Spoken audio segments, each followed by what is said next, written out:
Hello friends, మీరు చూస్తున్నటువంటి ఈయన పేరు ఆలంభాయ్ చాయ్ వాలా.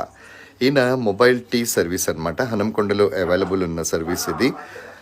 మీకు మీద కనబడుతుంది కదా, 7893298898. ఈ నెంబర్లో ఈయన ఉంటారు. ఎక్కడైనా ఒక 20 మంది 30 మంది ఉన్నారు, వాళ్ళకి ఛాయ్ కావాలి, అది ఇల్లు కావచ్చు, ఆఫీస్ కావచ్చు, లేదంటే ఎక్కడైనా సడన్గా అయినటువంటి గ్యాదరింగ్ కావచ్చు, వీళ్ళకి ఛాయ్ కావాలనుకోండి, మరి వాళ్ళందరికీ సప్లై చేయడానికి ఆలం భాయ్ ఎక్కడికంటే అక్కడికి ఒక చిన్న ఫోన్ చేస్తే ఆయన టీ తీసుకొని వచ్చేస్తాడు. ఛాయ్ మాత్రం బ్రహ్మాండంగా చేస్తాడు. అల్లం ఛాయ్ ఉంటుంది, చాలా చీప్. తర్వాత ఆయన సర్వీస్ కూడా చాలా డీసెంట్గా ఉంటుంది, చాలా శుభ్రంగా ఉంటాడు. ఆ స్టైల్ అదంతా మీరు చూసారంటే ఒకసారి ఆలం భాయ్ని పిలిస్తే మళ్ళీ మళ్ళీ పిలుస్తూ ఉంటారు. సో హనంకొండలో ఉండేటటువంటి వాళ్ళు ఎవరైనా కూడా 30-40 మంది ఛాయ్ కావాలి అంటే ఆలం భాయ్ సర్వీస్ని కాంటాక్ట్ చేయొచ్చు. Have a great time Alam Bhai.